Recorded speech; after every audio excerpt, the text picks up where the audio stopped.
Nous parlons sur le combat du travail. Dieu ne bénit pas parce que tu pries beaucoup. Quand tu sais pas l'abondance et le travail, tu es en train de faire des rêves tout en étant debout. Tu peux être un simple coiffeur. Juste par ce travail, c'est un talent que Dieu t'a donné. Je connais des gens, juste parce qu'il fait rire les gens. Et c'est par ce talent, il a construit des maisons. Donc ne néglige jamais ce que Dieu a placé en toi.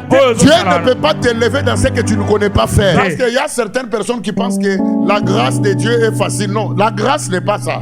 Dieu peut te prendre dans quoi? Il t'élève toujours dans ce que tu connais faire. Alors tu dois faire quelque chose. Le lieu du travail ne restera pas seulement un endroit où tu pars travailler. C'est un endroit où tu rencontreras beaucoup d'hostilité, de combats, beaucoup de problèmes.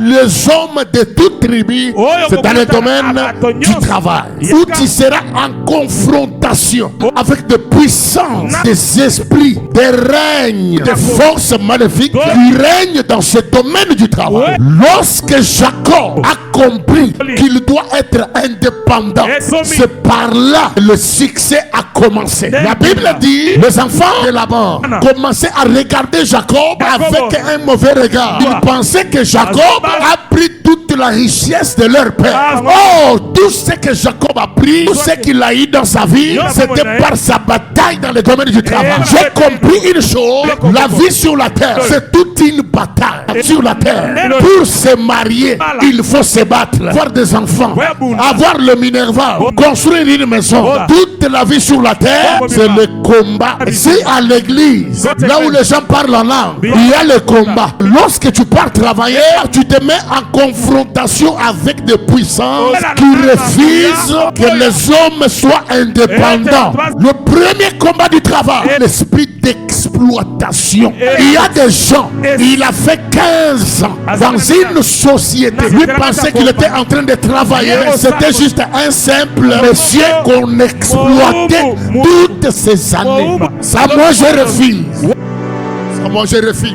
Tu travailles dans une société. L'employeur, lui, il avance par le travail que toi tu es en train de le rendre. Mais toi-même qui fais que ce travail avance, tu ne gagnes rien.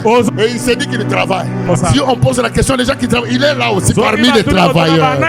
Refuse d'être exploité par les hommes. De tout mon cœur je refuse. Même les démons entendent ce que je dis. Si tu étais esclave dans le domaine du travail, je dis que Dieu enlève ce poids-là d'esclavagisme sur ta vie. Et si tu ne te révoltes pas, tu te retrouveras toute ta vie en train d'être exploité juste pour le ventre. C'est ça ce qu'on a fait avec Israël. On lui donnait juste à manger et il a bâti des villes. Donc juste pour la nourriture. Aussi avoir la vision dans le travail que tu fais là. Tu dois faire certaines choses pour aussi devenir indépendant. Ou par ce travail là, tu quittes un jour que tu ne restes pas toute ta vie tout en étant exploité par d'autres personnes. Jacob a compris cela. Il dit à Léa, il dit à Rachel, vous savez comment j'ai travaillé pour votre père? Avec toute énergie, toute force. Mais votre père s'est joué de moi en changeant 7 fois mon salaire.